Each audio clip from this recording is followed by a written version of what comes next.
자, 오늘 우리 하나님의 말씀 한번 보겠습니다. 한번 따라해 보겠습니다. 구원받은 하나님의 백성. 구원받은 하나님의 백성. 예, 우리가 저번에 하나님의 인침받은 자들 한번 얘기했고 14만 4천 얘기를 다 못해서 오늘 이어서 우리 하도록 그렇게 하겠습니다. 자, 인침받은 거, 이 인침은 하나님의 어떤 소유를 말하는 거다 그랬어요. 하나님의 소유, 하나님의 보호, 이것을 뜻한다 그랬어요. 예. 거기 앞에 앉으세요, 앞에. 맨 더 앞으로 와서 앉으세요. 예. 거기까지 오지 마시고. 네. 우리 새벽에 나오신 분인데, 또 우리는 오전에도 오셨고, 또 이 시간에 같이 또 예배 드립니다. 같이 또 예배 드리면 좋을 것 같아요.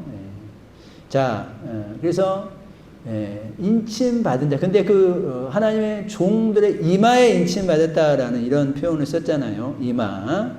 자, 근데 우리가 14장 1절에 그들의 이마에 이런 표현이 있어요.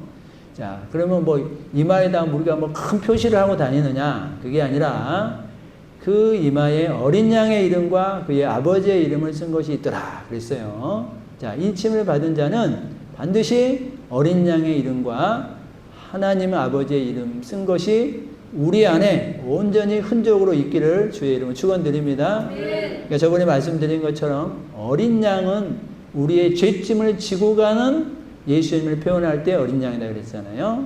그러니까 우리 하나님 앞에서 구원받은 자들은 구원이 바로 우리에게 주어지는 게 아니라 반드시 절차와 과정이 있으니 그게 뭐냐면 우리 죄를 사해주는 절차가 있어요. 야, 내가 너 그냥 구원해 줄게. 이렇게 되지 않고 반드시 과정이 있는데 그 과정 중에 하나가 뭐냐면 죄 사함을 받아야 되는 거예요. 죄 사함. 그러니까 죄 사함의 흔적이 있어야 된다 이 말이에요. 어린 양의 이름이 있어야 된다 이 말은. 그러니까 여러분 룰루랄라 내가 교회 왔으니까 구원 받겠지. 교회 다니면 구원 받는 거 아니야? 교회 다니면 구원 받는 거 아니에요. 네. 나는 1년 52주 주일을 지켰어. 그러면 구원 받는 거 아니에요? 구원 받는 거 아니에요. 목사님 말씀 잘 들었어요. 구원 받는 거 아니에요? 아니에요. 목사님 설교 듣고 제가 구제도 하고 성교 헌금도 하고 그랬는데요. 그래도 구원 못 받아요? 구원 못 받아요. 예수님을 영접해야 구원 받습니다. 분명하시기 여러분들 분명하게 알고 계세요. 교회를 10년 20년 다녔는데도 예수님을 영접 안 했어. 죄송합니다만 구원 못 받아요.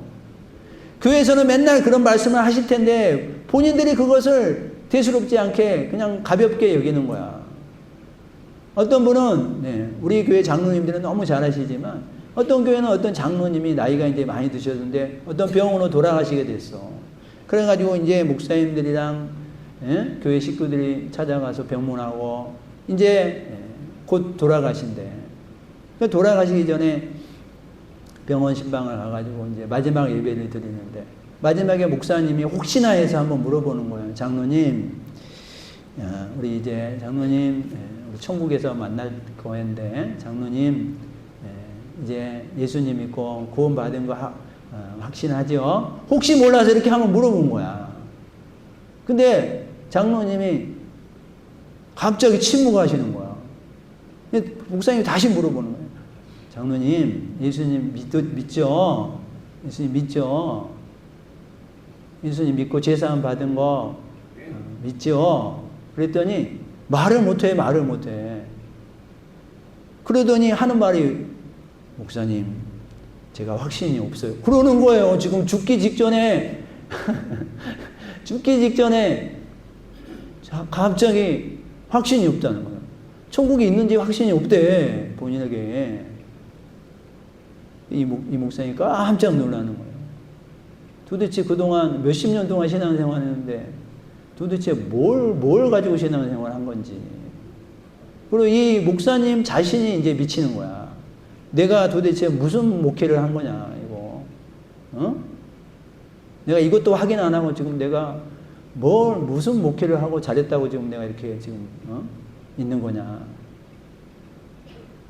그리고 이제 그 죽기 직전에 예수님이 다시 영접합시다. 다시 고백하세요, 장로님. 근데 그걸 못해요. 못하고 돌아가셨어요. 얼마나 마음이 아파요. 네? 그래서 그 목사님이 이제 그 이후로부터는 내가 이런 이제 윤리적인 설교는 안 한다. 도덕적인 설교는 안 한다. 내 교회 다닌 내 장로님이 예수님 영접 안 해서 천국에 못 갈 걸 생각하니 내가 지금 뭐 하고 있었냐. 그러면서 이제 이 구원의 복음 이거 설교하고 이거 확인하고 이거 성도들하고 늘 공부하고 그랬다라는 간증이 있어요. 사랑하는 성도님들, 여러분 우리가 인침받았다라고 하는 건, 구원받았다고 하는 것은요, 여러분 절대 느낌이나 감정으로 되는 게 아니에요. 여러분, 저도 신앙생활 이렇게 하다 보면, 목회하다 보면요, 성도님들이 자꾸 자기 감정과 느낌을 더 중요하게 생각하는 사람이 있어요. 여러분, 우리의 감정은요, 하루에도 12번씩 바뀌어요. 우리의 기분은요, 하루에도 24번 바뀌어요. 우리가 우리 감정을 절대 의지하시면 안 돼요. 감정을 신뢰하시면 안 돼요. 여러분요, 예배도 내가 예배 드리고 나서 좀 이렇게 기분이 좋아. 그러면 하나님이 은혜를 주신 것 같고, 내가 좀 불편해. 그러면 하나님이 은혜를 주신 것 같지 않는 그런 기분이 들거든요. 여러분, 그 기분과 감정을 의지하시면 안 돼요. 그리고 여러분들 내가 예배 드릴 때, 예배 드리고 기분이 좋을 때, 그때는 나는 죽어도 나는 천국 가지 뭐 이런 생각을 가졌다가, 내가 또 신앙생활 좀 게을리하고 좀 뜨뜻미지근하게 그렇게 신앙생활을 하고 있을 때, 내가 오늘 죽으면 나는 지옥 갈 것 같아. 또 이런 사람들이 있어요. 그건 철저하게 자기 기분에 따라서 대답하는 거거든요. 여러분, 자기 기분에 따른 신앙은 바른 신앙이 아니에요. 사랑하는 성도님들, 우리에게 분명한 인침받은 증거가 있어야 되니, 그 증거가 바로 어린 양의 이름인 거예요. 그 증거가 바로 예수 그리스도의 십자가인 거예요. 그 십자가를 통해서 내가 예수 그리스도를 영접했다면, 내가 아무리 신앙의 컨디션이 좋지 않아도 그날 내가 죽는다 하더라도 나는 구원 받는 거예요. 구원 받는 거예요. 왜 이걸 자기 기분에 따라서 왔다 갔다 하냐고요. 은혜도 있잖아요. 자기가 좋으면 은혜 받았다 그래. 그러지 마세요. 하나님께서는 우리 거룩한 부담을 주면서도 은혜를 주시는 거고, 하나님께서는 우리에게 말씀을 통해서, 말씀이 우리에게 즐겁게만 우리에게 다가오나요? 그렇지 않잖아요. 어떤 사람에게는 회개를 주장하기도 하고, 어떤 사람에게는 사역을 주장하게 하기도 하고, 어떤 사람에게는 하나님의 말씀 듣고 우리의 과거를 돌아보게 하기도 하고, 다 다르는데, 여러분, 우리가 하나님의 말씀으로 인한 것은 다 하나님의 은혜가 되는 줄 믿으시길 축원드립니다. 내가 말씀으로 지적받고, 말씀으로 거룩한 부담을 받고, 말씀으로 이런저런 어떤 마음이 들었다면, 그럼 다 하나님의 은혜인 거지. 여러분들의 기분이 절대 말씀 위에 있으면 안 돼요.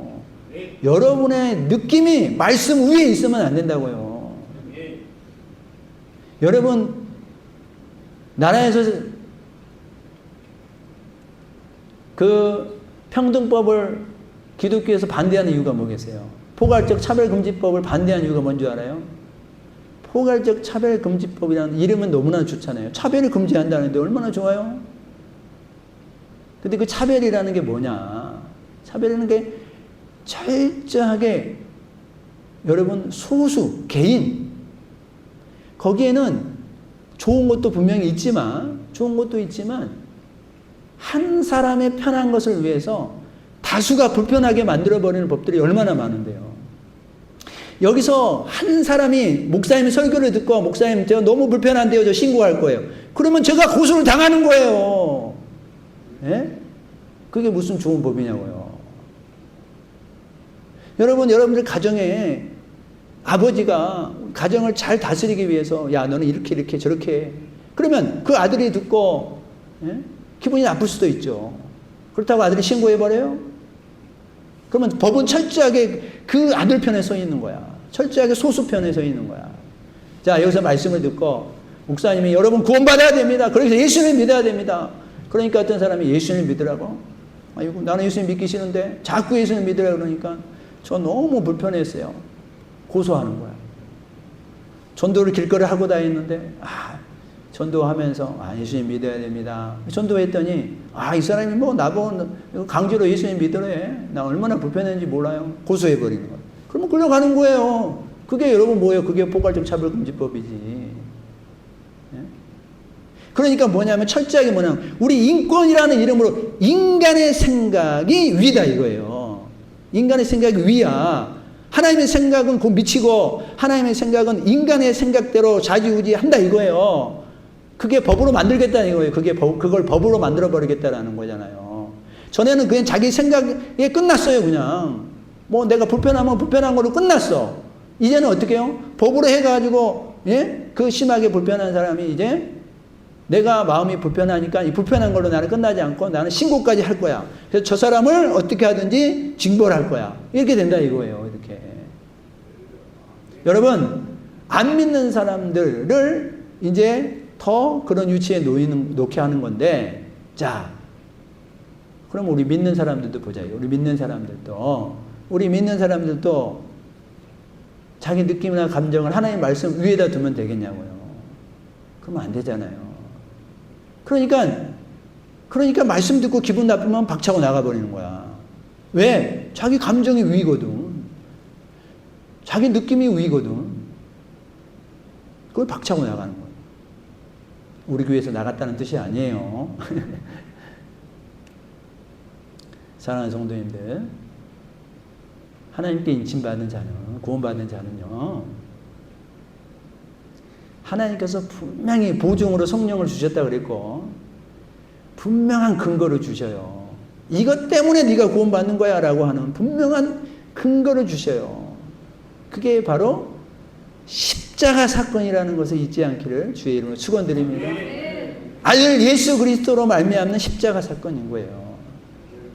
그래서 성경은 철저하게 구약에서도 이제 보내줄 예수님을 신약에서는 이제 오신 예수님을 말씀하는 거예요.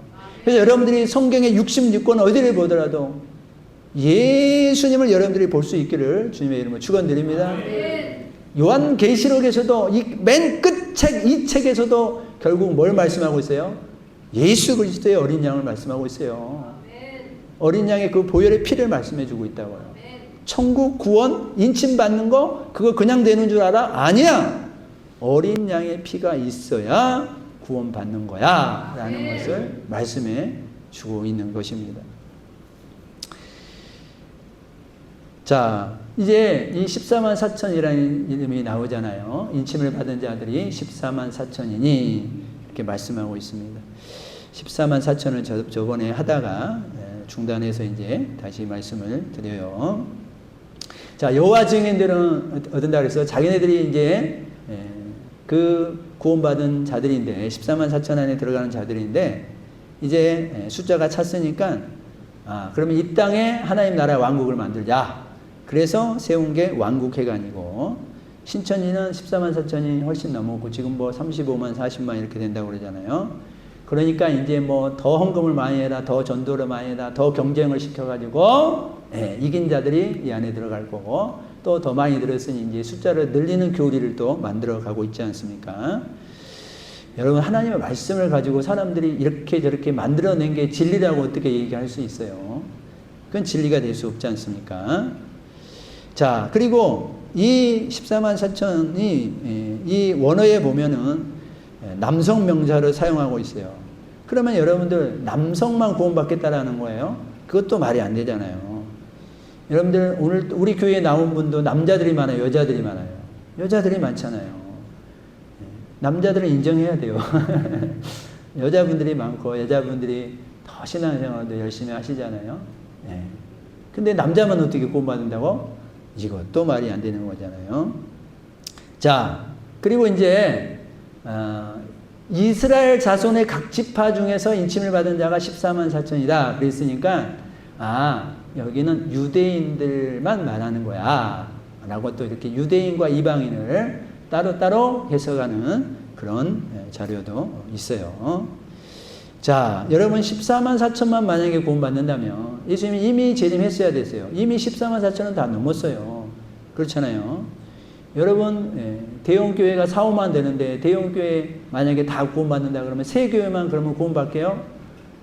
이 세상에 이 지구 땅의 나라 인구가 얼마나 많은데 거기에 기독교인들이 얼마나 많은데 여러분 14만 4천이라는 저 숫자에 여러분들이 절대 숫자 놀이에 여러분들이 당하시면 안 되는 거예요. 자, 저 숫자가 상징하는 수가 있는데 자, 구약의 12지파, 신약의 12사도, 이 유대인들이 즐겨 쓰는 숫자 중에 하나가 12입니다. 12는 완전수예요. 완전수. 여러분들 성경에 둘이라는 수는 증인의 수고, 이 4라는 수는 땅의 수고, 6이라는 수는 사람의 수고 막 그럽니다.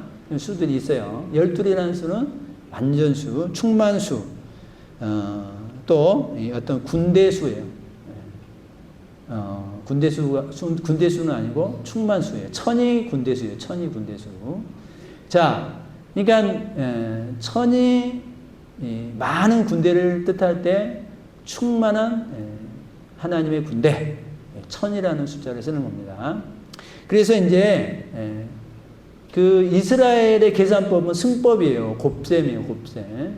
항상 승법으로 가요. 그래서 이 구약의 12, 구원받은 하나님의 백성의 완전한 수 12, 신약의 완전한 수 12, 그리고 많은 무리, 천이라는 숫자가 곱해져서 나온 수가 바로 14만 4천이라는 수예요. 자, 14만 4천은 그래서 하나님의 백성의 완전한 숫자고 구약과 신약의 구원받은 완전한 숫자다라는 거예요. 그리고 이제 9절에 보면 아무도 셀 수 없는 큰 무리다 이렇게 나오고 있습니다. 9절 한번 볼까요? 이 일 후에 내가 보니 각 나라와 족속과 백성과 방언에서 아무도 능히 셀 수 없는 큰 무리가 나와 흰 옷을 입고 이렇게 나오잖아요. 아무도 능히 셀 수 없는 큰 무리다. 이게 바로 14만 4천이요. 이게 구원받은 하나님의 백성이라는 것을 잊지 말기를 주의 이름으로 축원드립니다. 14만 4천이라는 이름은 뒤에 또 나와요. 뒤에 나중에 또 나와요. 그때 여러분들이 14만 4천 구원받은 하나님의 백성들이지 여러분들 이렇게 해석하시면 되는 거예요. 숫자 노리면 절대 여러분들이 거기에 현혹되지 않기를 주의 이름으로 축원드립니다. 자, 이 아무도 능히 셀 수 없는 큰 무리, 이 무리 14만 4천. 자, 근데 이제 오늘 잠깐 좀 언급하고 갈 것이 뭐냐면 12지파.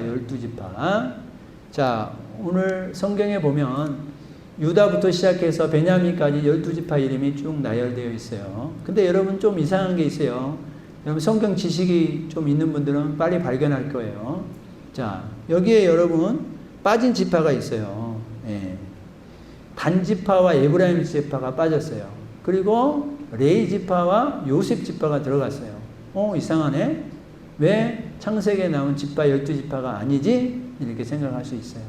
그리고 여러분 유다는 네 번째인데 유다가 첫 번째 나오잖아요. 이게 뭘까? 다 이게 이유가 있는 거예요.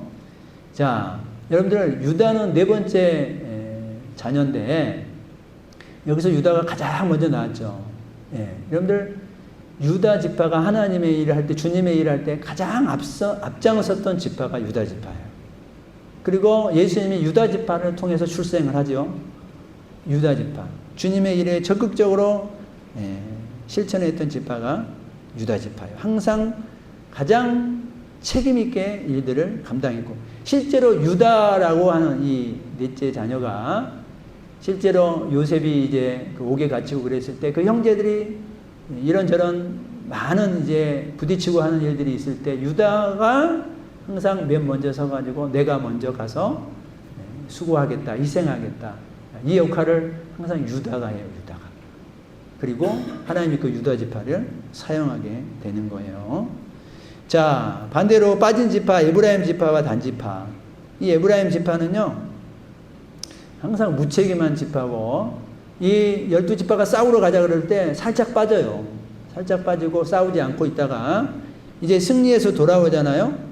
승리해서 돌아오면 있잖아요. 왜 나 안 불렀어? 뒷북치는 지파가 바로 이 에브라임 지파예요. 자, 시편 78편 한번 읽어봅니다. 시작. 에브라임 자손은 무기를 갖추며 활을 가졌으나 전쟁의 날에 물러갔도다. 아멘. 전쟁을 적극적으로 수행하지 않았어요. 그러니까 하나님께서 여기 굉장히 강한 지파거든요. 힘도 더 있고 강한 지파인데 그 하나님이 주신 은사를 바르게 사용하지 않았어요. 자, 그리고 단지파. 단지파는 사사기에 보면 나오는데 단지파는 영적인 싸움을 싫어합니다. 그리고 항상 쉬운 쪽만 택해서 살아가고요. 단지파는 결정적으로요, 이 미가라는 사람 집에 갔더니 여기에 이 신상이 있는 거예요. 그러니까 하나님을 바르게 섬기지 않고 신상을 섬기고, 그러면서 이들이 이제 그 하나님이 준 땅이 척박한 땅이다 그래가지고 위로 올라가요. 위로 올라가서 라이스를 공격하는데, 그래서 거기를 이제 단이라고 지명을 하는데, 거기서 뭐 하느냐, 거기서 이 우상을 숭배하는, 금송아지를 숭배하는 이런 일들이 일어납니다. 그리고 레위 제사장 한 명을 돈으로 사요. 지금으로 말하면 목회자를 사가지고, 그러니까 하나님 안에서 미묘하게 우상을 섬기고, 그 목회자를 한 사람 돈으로 사가지고 철저하게 매수해가지고 너 이렇게 얘기해줘, 이렇게 축복해줘, 이런 거예요. 이런 거. 예. 목회자를 가지고 누는 거야. 자기네들 입맛에 맞도록 해달라, 그렇게 하는 거예요. 그러니 여러분 하나님 앞에 축복받겠어요? 축복받을 수 없어요. 그러니 거기서 빠지게 된 지파가 되었다라는 거예요. 자, 우리가 하나님의 종들의 이마에 인침받은 자, 이 인 얘기하고 있는데, 요한 당시, 사도 요한 당시에 하나님의 종은 더더욱 죽을 각오로 살아가는 자들이죠. 죽음과 증거를 맞바꾼 자들이에요, 이들은. 그래서 여러분 초대교회에 수많은 순교가 일어났지 않습니까? 예. 그래서 그 인침받은 자라는 이 하나님의 종들은 정말 목숨을 걸고 신앙생활을 했던 자들이다라는 것을 우리는 알 수 있습니다. 자, 그리고 이 14만 4천은 또 영적인 전투하는 교회다, 또 이렇게 우리가 말씀을 드릴 수 있어요. 여러분 14만 4천 인침받은 자, 구원받은 자, 이들은 전투하는 교회예요. 교회는 믿는 사람들을 말하는 거잖아요. 전투하는 교회. 뒤에서 가만히 있다가 아까 에브라임 지파처럼 승리 다 하고 오면은 살짝 끼어들어가지고, 야, 왜 나 안 불러서? 같이 불렀으면 나도 갈 텐데, 그런 게 아니라 적극적으로 일선에 섰던 사람들.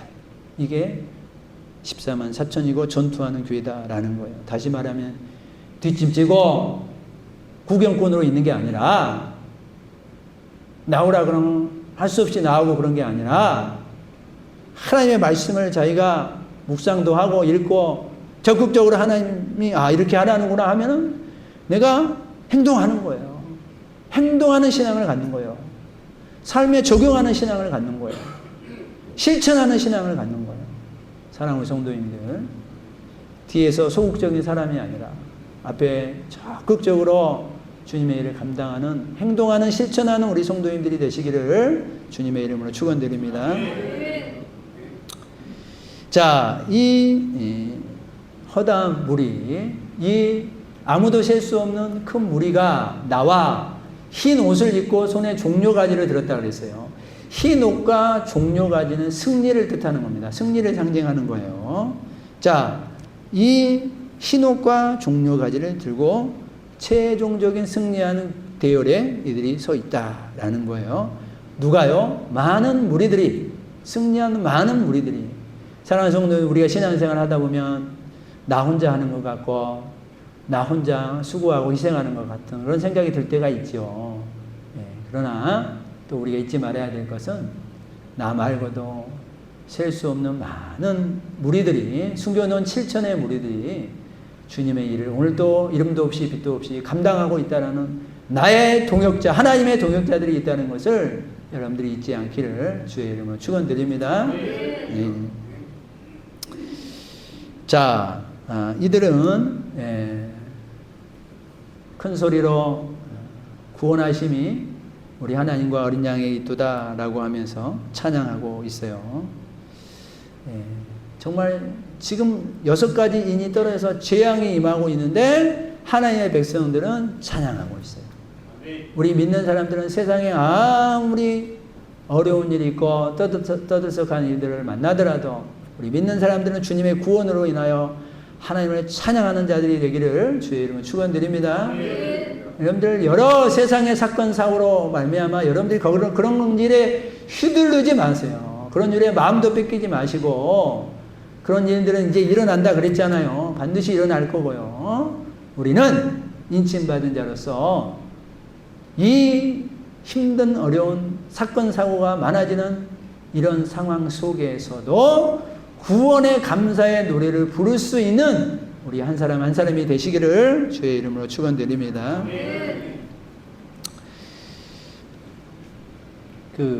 어떤 교회에 이제 교회를 이렇게 상가 건물에 개척을 했는데 보니까 그 옆에 큰 교회가 있는 거예요.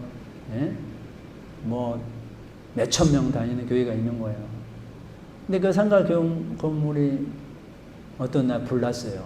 불나가지고 이제 나온 사람도 뭐 한 3, 40명 됐는데 이제 더 줄어들었어. 그래가지고 그 교회에 이제 그 전도사님으로 부임한 분이 간증한 내용이에요.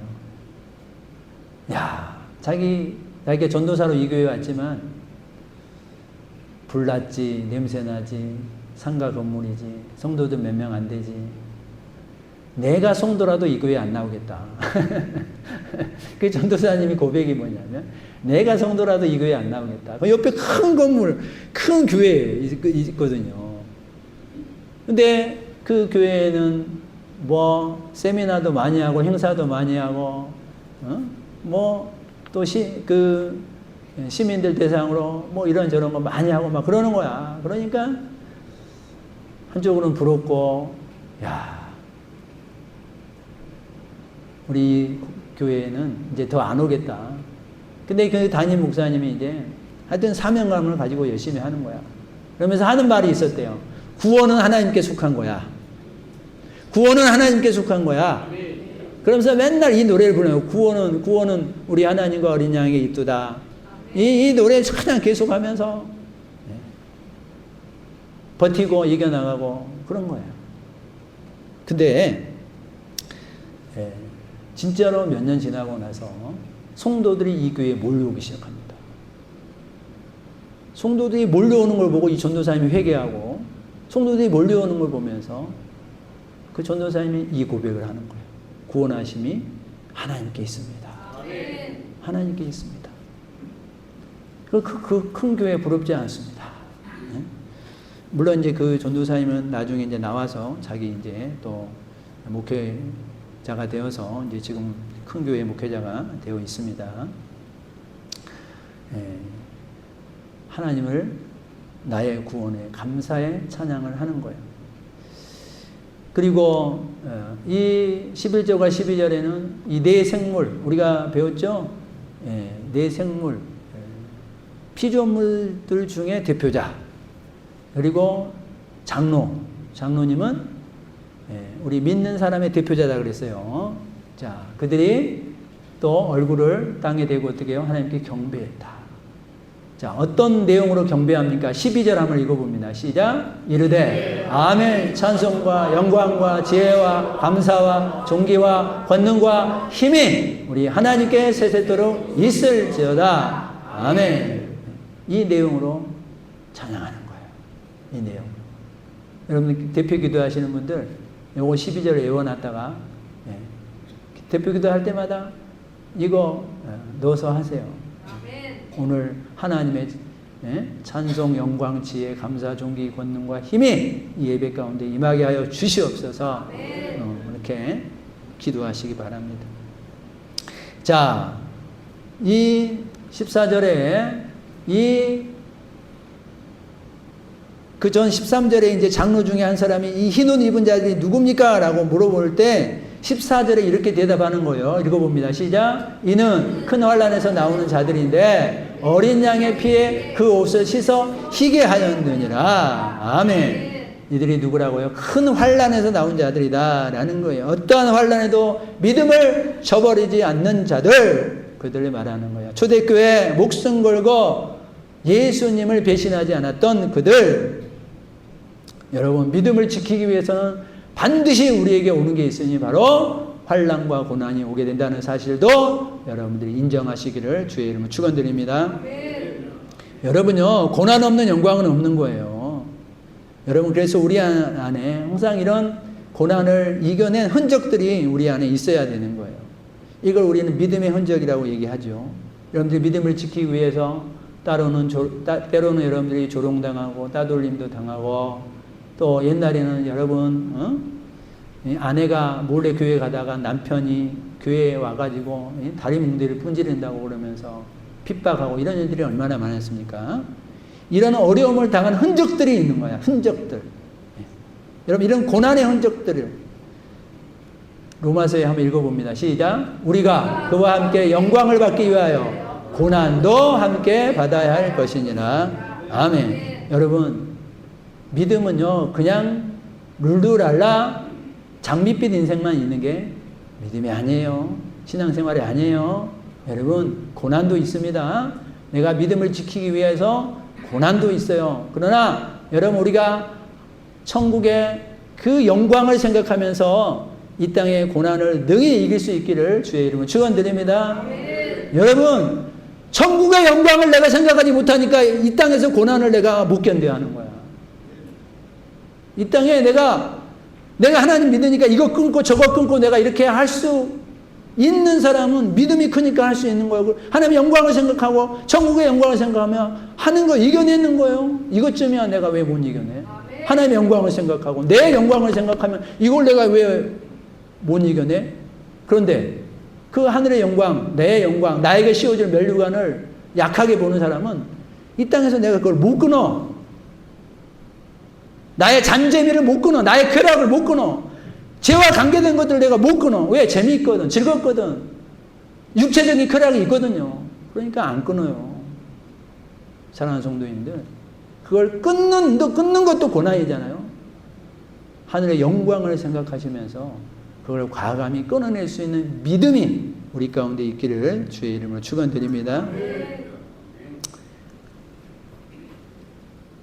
큰 환난에서 나오는 자들이고, 두 번째는 뭐예요? 어린 양의 피에 그 옷을 씻어 희게 한 자들이다. 여러분, 지금 계속 강조하죠.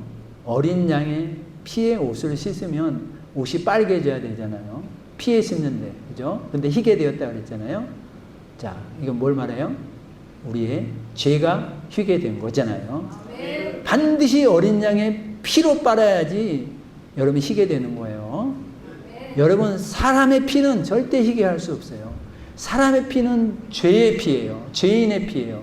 그러나 죄 없는 자가 오셔야 됐으니 그분이 바로 예수님으로 오셨고, 죄 없는 자의 피로 빨아야지 우리의 죄가 희게 되는 겁니다. 그래서 여러분, 저는 여러분들을 위해서 죽어줄 수가 없는 거예요. 그리고 저는 여러분들을 위해서 죽어준들 여러분들의 죄가 절대 해결될 수 없는 거예요. 왜요? 저는 죄인의 피거든요. 저는 죄인의 피예요. 그래서 예수 그리스도의 피가 필요한 거예요. 그래서 어린 양 예수 그리스도를 여러분들이 꼭 영접하시고 나의 구주로 주인으로 받아들이시기를 주님의 이름으로 축원드립니다. 그리고 여러분들이 그 보혈의 피로 살아가셔야 돼. 보혈의 피로. 내 힘으로 살아가지 마시고, 여러분들 제발 내 힘으로 살아가면은 반드시 여러분들 실망하고 넘어집니다. 반드시 주님이 주시는 힘으로 여러분들이 전도할 때도, 섬길 때도, 나눌 때도. 여러분, 우리가 왜 실망합니까? 내 이름이 안 드러나니까 실망하는 거예요. 나는 열심히 수고하고 헌신했는데 내 이름이 안 드러나니까 내가 실망하는 거거든요. 여러분, 그건 내 이름으로 내가 열매 맺고 싶다고 하는 거거든요. 그러지 마시고 주님의 일은 주님의 힘으로 하는 거고, 그래서 주님의 영광 받는 것에 여러분들이 아멘! 거기서 내가 절대 미련 갖지 마시고 깨끗하게 하나님 앞에 올려드리시기를 주의 이름으로 축원드립니다. 누가 나 칭찬 안 해줘도 깨끗하게 그냥 올려드리세요. 깨끗하게 그냥. 그러면 나중에 하나님이 우리를 높여주셔요. 나중에 우리 이름을 하나님께서 세워주셔요. 자, 그리고 이제 승리한 자들에게 어떤 축복을 주시느냐. 자, 15절 끝에 보면 보좌에 앉으시니까 그들 위에 장막을 쳐주신다고 했어요. 장막은 하나님의 임재와 보호를 뜻하는 거예요. 우리와 항상 함께 해주면서 장막을 쳐주시는 이런 은혜가 우리 가운데 있기를 주의 이름으로 축원드립니다. 16절 7절에는 다시는 줄이지도 아니하고 목마르지도 아니하고 아무 뜨거운 기운에 상하지 아니한다 그랬어요. 여러분 이건 뭘 뜻하는 거냐면 예수님 믿는 것 때문에 줄이고 목마르고 많이 상한 사람들 그걸 자기가 주님이 갚아주겠다는 거예요. 갚아주겠다는 거예요. 또 파란색 이는 보좌 가운데 계신 어린 양이 그들의 목자가 되어주시고 생명수 샘으로 인도해 주시고 그들의 눈에서 모든 눈물을 씻어 주실 것입니다. 여러분 이 말은 또 반대로 뭐예요? 예수님 때문에 하나님 때문에 믿는 것 때문에 신앙생활하는 것 때문에 예배 드린다는 것 때문에 전도한다는 것 때문에 그들의 눈에서 흘린 눈물 그 눈물을 흘리는 그 눈물을 하나님이 닦아주시고 채워주신다는 거예요. 반대로 우리가 신앙생활 하는 것 때문에 흘리는 눈물이 없다면 하나님이 닦아줄 눈물이 뭐가 있겠어요? 그렇지 않습니까? 내가 믿음 생활을 한다고 흘린 눈물이 없으면 하나님 뭘 닦아주시겠어요? 야, 너는 잘 먹고 잘 살다가 뭐 왔냐? 너는 일단 저쪽에 앉아있어. 다른 사람 눈물 닦아줄 사람 지금 너무 많아. 너는 저쪽에 일단 앉아있어라. 그럴 거 아니에요? 사랑하는 성도님들, 내가 주님 앞에 흘린 눈물, 남 모르게 흘렸던 눈물, 목사님 모르게 흘렸던 눈물, 그 눈물 우리 주님이 다 알고 계실 줄 믿습니다. 그 눈물을 우리 주님이 몇천 배로 갚아주시고 그 눈물을 직접 닦아주신대요. 닦아주신대요. 사랑하는 성도님들, 주님의 일을 하다가 지치고 또 때로는 오해도 받고 때로는 싫은 소리도 들을 수도 있어야 돼요. 왜? 그게 눈물이거든. 그게 눈물이야. 나 잘한다. 그러면 눈물도 없어요. 예. 여러분 요셉이 억울하게 종살이 노예살이 눈물이 있었잖아요. 다윗이 여러분 10년 넘게 도망다니는 눈물이 있었잖아요. 눈물. 모세가 여러분 주의 말씀을 듣고 이스라엘 백성들을 구원하라고 하는데 자기 힘으로 어떻게 구해요? 바로한테 갔는데 자기 말을 하나도 안 들어주잖아요. 그리고 이스라엘 백성들을 이끌고 가는데 이들이 맨날 원망불평하고 그러잖아요. 그게 뭐예요? 모세의 눈물이죠. 눈물. 사도 바울의 눈물. 여기저기 다니면서 전도하면서 옥에도 갇히고 배신도 당하고 돌도 맞고 눈물. 사랑하는 성도님들, 여러분들이 예배를 온 마음으로 전심으로 드리기 위한 그 눈물, 신앙생활을 잘 감당하기 위하여 애쓰는 눈물, 가족들을 전도하기 위해서 흘린 눈물, 교회에 와가지고 어려움 당할 때 여러분들이 그 어려움을 이겨내게 해줄 수 있는 그런 역할을 해주시는 그 눈물, 다른 사람들의 약자들의 대표가 되어서 흘려주셨던 어떤 눈물들, 목회자가 어려울 때 같이 함께 해줬던 그 눈물들, 교회가 건축했을 때 흘렸던 그 눈물들, 눈물. 그 눈물 이제 나중에 20장, 21장에도 계속 나와요. 새하늘과 새 땅에서 우리 하나님이 이렇게 눈물을 닦아주실 거다. 여러분, 힘들고 어렵지만 이제 이 구원받은 자에게 주시는 이 하나님의 큰 은혜와 축복을, 영광을 여러분들이 바라보시면서 오늘도 이 눈물을 이겨내시고 믿음으로, 말씀으로, 기도로, 예배로 승리하시는 우리 성도님들이 되시기를 주님의 이름으로 축원드립니다. 오늘 한번 기도합시다. 오늘 말씀 듣고